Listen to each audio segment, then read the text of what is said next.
Major support for Carolina Business Review is provided by Grant Thornton. Operating in more than 100 countries, our tax, audit, and advisory professionals specialize in helping companies unlock their growth potential. Novant Health, bringing you world-class technology, clinicians, and care when and where you need it. And Sunoco, a global manufacturer of consumer and industrial packaging products and provider of packaging services with more than 300 operations in 35 countries. It does seem to stand in fairly clear contrast that the longevity and the tenacity of this long-running economic expansion surely didn't start out that way in the summer of 2009. It was very shaky, and many personal and organizational balance sheets had been eviscerated pretty deeply. Happy holidays, and welcome again to the most widely watched source of Carolina business and public policy, seen every week in North and South Carolina for the last 28 years. I'm Chris William, and not only has it been my privilege to moderate this dialogue, but on this installment particularly, one of our favorites of the year, not because it's better than other programs, but because it may be the most fun. 4 economists, unscripted and unplugged. And what's better, it's a 2-part program. This week, we'll look back on 2017, and next week, we forecast and look ahead. But the fun starts now. Gratefully acknowledging support by Blue Cross Blue Shield of South Carolina. Please visit us at southcarolinablues.com. The Duke Endowment, a private foundation enriching communities in the Carolinas through higher education, healthcare, rural churches, and children's services.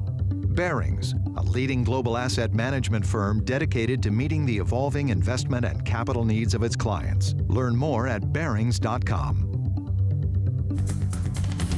This is the Carolina Business Review Year in Review with featured panelists John Silvia of Wells Fargo Securities, Frank Hefner from the College of Charleston, John E. Connaughton of UNC Charlotte, and Mike Walden from North Carolina State University.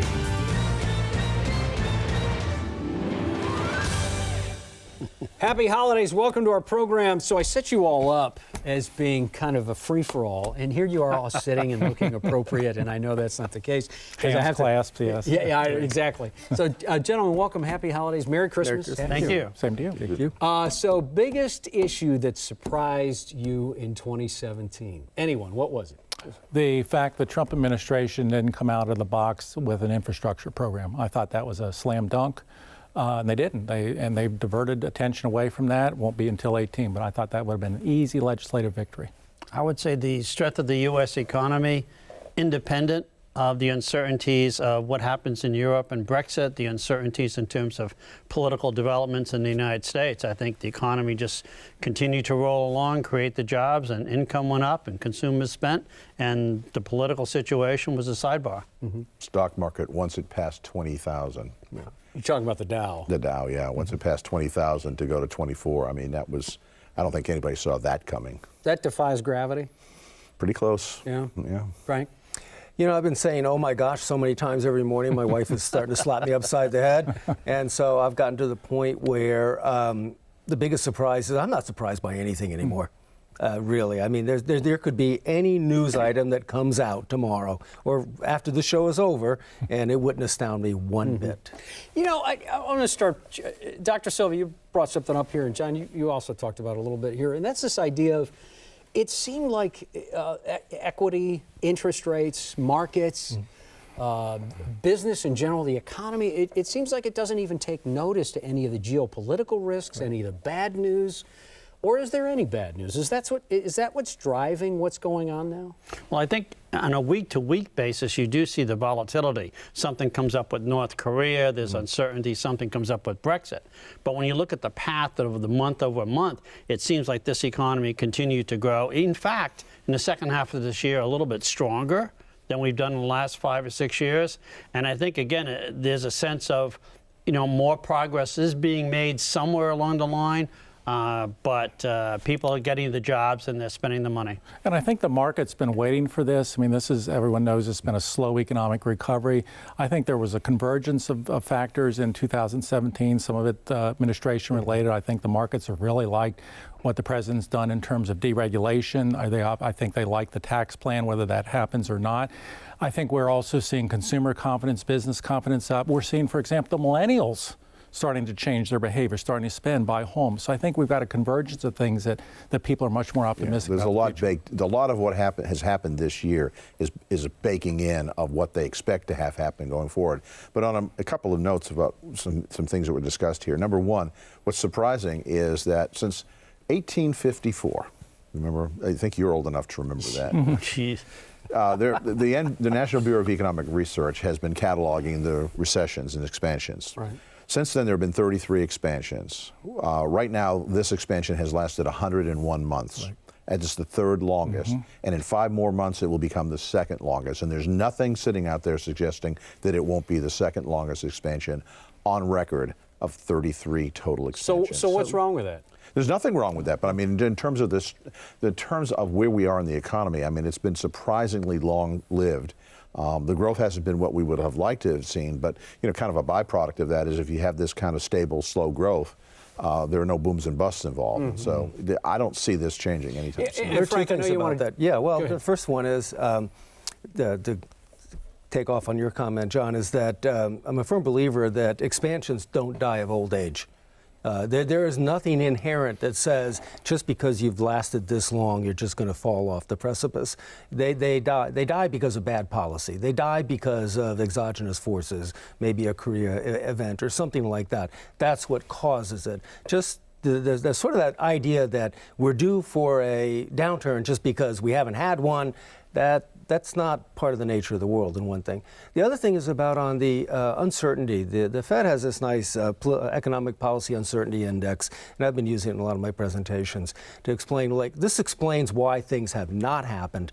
Well, one thing that I've discovered is that I think everyone's become accustomed to the uncertainty. It's kind of my observation. I wake up, I'm not surprised by anything, nor is business anymore. So they're getting used to not knowing what the policy is going to be. That's been the whole year. We don't know what the legislation is going to come out to be. Well, mostly it hasn't. But the deregulation aspect is a big feature. So as soon as we start getting, and I mean investors, since you're talking about that, Frank, as soon as, can the investing public and the institutional investing group as well, can they be caught flat-footed with something that could really be bad news that would have widespread ramifications, and all of a sudden this sense of good feeling and expanding fortunes would reverse the other way for the same reason that's been driving it further? In other words, could it turn ugly as good as it's been? Only if you think we're in a bubble. And then you got something to burst the bubble. So, and that's the problem with any kind of financial asset bubble, is that what does it take to burst the bubble? Okay, so if I can add a commercial. Not sure we are, though. I'm not saying we are. Saying that the belief that a pinprick could reverse everything implies that you're in a bubble. I found it very interesting on whatever day it was when ABC incorrectly announced that as a candidate there was the Trump candidacy, Trump campaign made contact with the Russians. The Dow plunged 300 plus points and then reversed when I said, no, this was after the transition. So I think there's some risk there if we don't know where the Mueller investigation is going, but I think this shows the interplay between the political and the economic. And I think right now investors and businesses are betting on a continued Trump administration, continued initiatives like they've seen. If something derails that could be a risk. For full transparency, I've been to Russia in 1997, and I've met a KGB agent once in my life. How do we know you're not? But again, another thing that has helped, quite frankly, Chris, has been the steadiness of monetary policy. Yes. That backdrop where the Fed has tried to indicate where they're going, and they've done it very slowly, has not created the kind of surprise that we had with a taper tantrum, not created an October surprise as we had in the Volcker. So that policy, that part of the policy background has been remarkably steady. Yeah, and I think that Mike mentioned this earlier. We go back to it because I think it really is 2017 in a nutshell. flying under the radar of the Mueller investigation, all of the tweets of Trump and so on and so forth, has been deregulation, and nobody's picked up on it. So do you think Trump has been a distraction to some of the things that are happening by the numbers? Let me finish. And some of the big deregulation events are in the process right now of occurring. For example, Trump's pick for the Fed chair, which should take his seat in February, Jerome Powell. What you'll find with him is he's not an inflation hawk, so he's going to continue to follow the interest rate policies of Janet Yellen, okay, which are fairly modest and moderate. That's good for the economy. But he's completely, almost 180 degrees away from her as it relates to regulation. And so you're going to start to see the Fed backing away from the regulatory environment. And some of the folks I've talked to that work in banks that are in the regulatory side, the compliance side, have already seen a change in the attitude from the regulators, the internal regulators coming through in terms of how they treat the bank and just the relationship that they have. And that's to come, and there are more like that with the Consumer Protection Agency. We're going to see some significant changes there going forward. So because of the leader at the top. So and on the international, I think you're right, John, and on the international, Basel has just come out with much more lenient guidelines for banks internationally. So I think John is quite right. It's like everything else. We overswing in terms of, we had a catastrophe happen in 2008, and we just took a way too big a swing at it. Well, okay, so let's come back to the geopolitical international for just a moment. And what I was going to make is a point about, so North Korea fires a missile over Japan, and you'd think that would have upended the markets, not just in the U.S., but globally. And it did for about 5 minutes, and then it all came back. So I guess this question of Brexit, Catalonia, Ireland, Scotland, I mean, who else? How is this revelation among countries going to end up, will it end up being a revolution of countries saying, yeah, we want to be on our own. We don't want to. No, you don't see that happening? I don't think so. And I think this, in 2017, what the market's like was that we're seeing some renewed growth. In Europe, we've seen renewed growth in Japan. I mean, the North Korean thing is hard for me to figure out. The only explanation I can have is why the markets didn't plunge when the North Koreans shot another missile is they've shot lots of missiles, and we're getting used to it. And I think they've sort of tapered back from their perhaps possibility that the Trump administration will make a preemptive strike. I don't think that's in the cards right now. So that may even have fizzled in terms of a bubble pricker. So the Brexit example is a good one on the economic policy uncertainty. The European index just shot up sky high when Brexit was announced. And then after that, it tapered off as they realized, now how long we've been debating how this is going to occur? Right. And so it just has taken a long time to initiate the actual exit. And the devil is in the details. And it turns out that the details really haven't changed that much for some businesses, and it hasn't been as dramatic as everyone thought it would be. So let's talk about bubbles for a minute. I'd be hard-pressed to not believe we're in a bubble in some cases. And I mean, you all are statisticians, you're clinicians when it comes to the economy, and you look at the statistical evidence, and we'll use, as you mentioned, the Dow or the stock market. John, the stock market is trading for 25 times earnings. Its mean is around 15. I've got to think things regress to the mean over a short or a long period. First of all, the only bubble out there right now is the Bitcoin bubble. Yes. Okay, that's a bubble. That's going to burst. It's just like tulips in 1600 Holland. It's the same thing. Right. But as far as the market's concerned, yeah, it's there. But the big thing going forward, I know we're going to talk about this in the next show, so I don't want to get too far into the weeds on this. But tax change, tax reform, John. Thank you. Thank you. Tax reform is you two looming. There before the program about how you're going to say things? Yeah, they had a meeting. Yeah. Again. Going forward, if there is a tax change, and if, particularly on the corporate side, okay, that is really going to change going forward profitability for companies. And it's not just because their taxes are lowered and that they get to keep more of their money. It changes their competitive ability domestically to compete with imports from other countries, and it affects their ability to compete in other countries to sell our exports. Both of those are positives for our GDP. So that's really where the crux of this idea that maybe we can grow the economy faster than 2% in the future is coming from. It's not on the individual tax. And that's going to increase earnings per share, which brings down the price-earnings ratio. I think that's what everyone is expecting. So you see the earnings Well, okay, we're going to save that for a forecast. Well, the other thing is, being a statistician, as all of us on the table are, it only, you revert to mean, but which mean if you have a non-stationary series? Yeah. And so there could be a new mean. And we don't know that yet. And so that's one aspect. The other one is, I have an anecdotal one for like the housing market bubbles, because people are starting to voice that as you housing believe that's prices. a bubble? Well, and here's my anecdotal information. I now hear more TV and radio ads on how you can flip this house and make money on other people's money than I have in the last couple of years. And that to me is like, that before? And where have I heard that before? That movie is running again. What about the commercial real estate side of that? I mean, we're so much focused on residential. You can't go in any town in the Carolinas without seeing more than one crane in a downtown area. Well, as these are the Carolina experts, but as a macroeconomist, you still have the huge benefit of in-migration and job growth. And to me, that is an underlying push forward. Now, so does that cover up a lot of sins? And as long as you got population growth and job growth, it covers up a lot of sins. There may be individual situations that are bubbles in that sense, but as far as the economic fundamentals, you still have fairly low interest rates, you still have in-migration, you still have job growth. Thank you very much. Yeah, Wake County, where Raleigh is, 65 new people a day. And I'm sure it's the same in Charlotte. That's that's the support for those cranes. We got a butt over here. Yeah, but what John just said and Mike followed on is really an important issue here.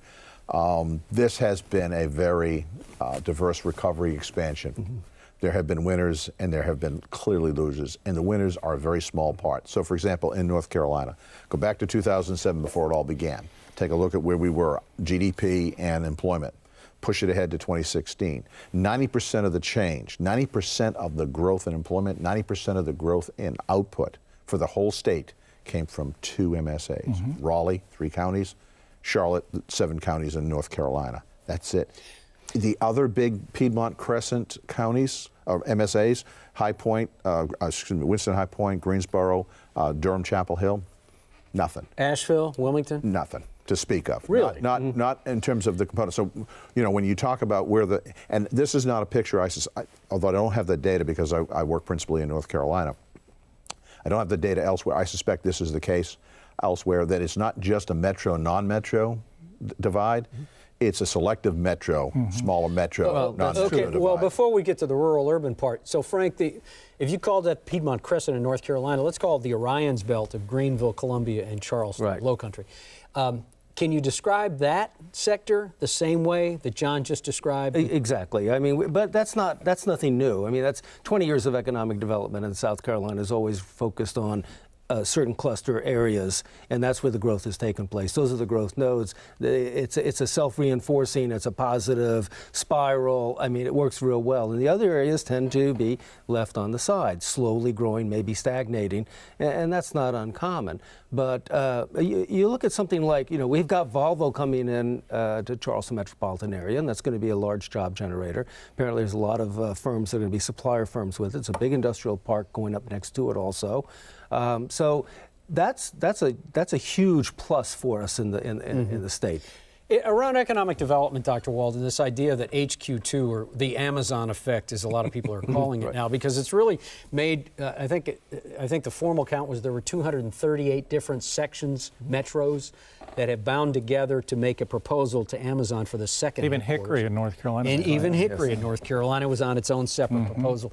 So the idea, what is the HQ2 around Amazon, that Amazon effect, as well as the Toyota Mazda possibility? How has that changed the way that economic development is looked at? I don't know that it's changed anything. I mean, I think Toyota Mazda, I think this is the 7th or 8th assembly plant North Carolina's gone after. I think we have a good chance of getting it. Amazon's totally different. I mean, I think there's this aura about Amazon that they're going to end up, where everyone's going to end up buying from Amazon sometime in the next several decades, so everyone wants a piece of it. So I think, you said over 200 metros made bids. You look at the possibilities, I don't know that I'd put Raleigh and Charlotte way up there, but they may be on the top 25. Certainly there'll be downsides, more congestion, higher housing prices, et cetera. But I think that's just the aura right now of Amazon. Everyone knows about Amazon. Everyone uses Amazon, so they want a piece of that growth. So when does the success of Amazon start to work against it? When do people start saying, like Walmart? Walmart hit the wall, it became so big. it was the dominant player. When does that happen? Well, I have actually said that Walmart, and 10 years ago it was Walmart. Everyone's going to buy for Walmart. So I think there is a risk there that in 10, 15 years, just like North Carolina went after Dell, remember, and it never materialized. So there's a risk there, and that the risk comes in. If it was all private money, we wouldn't care, but there's going to be public money. There's going to be public incentives. And I say, Chris, one of the recent comments that we've heard is the White House asked some senior investment advisor, what about Amazon? And then they turned around and asked the same question twice. And that is sort of a signal that maybe there's regulatory risk with respect to Amazon. And that's something we need to think about. But in terms of all those metro areas that are out there wooing and spending a lot of time trying to get Amazon, and I know why. I mean, 50,000 jobs is 50, it's not immediate, but it's 50,000 jobs. Just remember one thing, Amazon is currently located in the state of Washington. What's unique about the state of Washington? No state corporate tax, no state income tax. When you look up and down the East Coast, they'll start to get thin, okay? In fact, North Carolina has an advantage amongst most East Coast states. Because of the low corporate tax. Because of the low corporate tax rate. I mean, we are seriously an outlier in terms of the level of the corporate income tax rate. And it's a nice place to live in North Carolina. Well, the only other eastern state that matches that is Ohio at 0, but I heard it snows there. Let me wrap up the Amazon quickly. We've got about 5 minutes. But the Amazon, important thing to understand about Amazon, and I'm saying this, but it's actually a question, is the idea that Amazon is looking for a reason. And the reason is because Seattle has made it very expensive for Amazon to coexist and grow. So now they're looking for another place. So they might not have those taxes as spelled out overtly, but there are other expenses that have caused them. When you are used to not paying taxes, either on your income or your company's income, this changes. Now they have to pay taxes where all their warehouses are and stuff like that. So it's not like they don't do it during tax season. But still, just keep that in mind. The companies are used to the environment they operate in, and they don't want to deviate too far from that. Yeah. And the other thing is 50,000 jobs, indeed, but a lot of the areas that are competing don't have a workforce equal to 50,000. Yeah. So it's going to be maybe 45,000 transplants coming in. That can dramatically change a metropolitan area of 250,000 real easily. Yeah. And that could have serious negative consequences. Yeah. And those people are going to be interested in whether they're paying personal income taxes to migrate into those states. So 2017 saw some pretty amazing things in natural disasters and some tough times, certainly hurricanes and floods and some gun violence, et cetera, et cetera. The clear difference between the genders, also known as sexual harassment, came back to the fore. How did these things affect? Did they affect, besides social status? And I don't mean to diminish any of them, but even the hurricanes, was there a meaningful effect on the growth of this nation because of those 3 epic The natural disasters, again, as we know, tend to lead to more building, which has a slight positive impact on overall economic growth for the next quarter or two. But as far as changing the trend, I don't see it. And initially we thought or at least I thought there would be some reduction in growth, and boy, if that happened, it was a short period of time. Yeah. Because we've been growing now the last 6 months, 3%. Yeah, third quarter of 2017, 3.3% growth during that. Goldman suggested that maybe Harvey was going to be 0.1% hit on GDP for the third quarter. So you put Harvey together with what happened in Florida, maybe you get 0.2, so maybe it should have been 3.5%. But the literature clearly suggested going forward, the impact in subsequent quarters for the next 18 months is usually a plus side, more so than on the negative side. One other thing, just as kind of an obscure fact out of the wherever, third quarter, 2017, all right? First time since before the Great Recession began that actual GDP in the country exceeded the potential estimate of what we could produce. Right. So we're to the good $44 billion.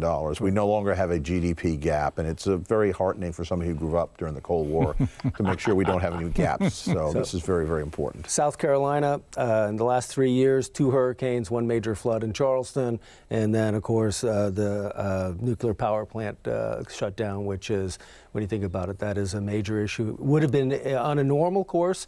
This would be a disaster because this is a big plant. We trumpet 2,000 jobs coming into the state, but we just lost 6 with that. And so it turns out that over the course of the year, it did none of those events in the last couple of years and that have affected the long-term growth trend in job development in South Carolina. The unemployment rate can persist in declining. So there's obviously something in place that's motivating the underlying trends. Even given, less than a minute left, Frank, even given, not even given, but it seemed like it would lean into it in a positive way, the fact that the General Assembly in South Carolina actually had relented and did increase gas taxes over the next 6 years. That will be a positive? Definitely. We need roads. Our roads are in terrible condition. When you drive up and down 95, you can mark the state borders as the road quality changes. Was that surprising, though, that the governor as well as the General Assembly went along with that this Yes, that's very surprising politically in South Carolina. Okay. One quick thing, if I can say it's about gotta be 10 North Carolina's economy. We're still feeling the effects in North Carolina of the restructuring out of non-durable manufacturing. That's a surprise to me when I looked at the numbers. Tobacco is still declining. It's still $17 billion of GDP, still going down. All right. We're going to take some of these ideas and look forward next week as we look at 2018. We hope you'll be there then. Happy holidays. Good night. Major funding for Carolina Business Review was provided by the Duke Endowment, Barings, Grant Thornton, Novant Health, Sunoco, Blue Cross Blue Shield of South Carolina, and by viewers like you. Thank you. Promotional consideration provided by Business North Carolina Magazine. For more information, visit carolinabusinessreview.org.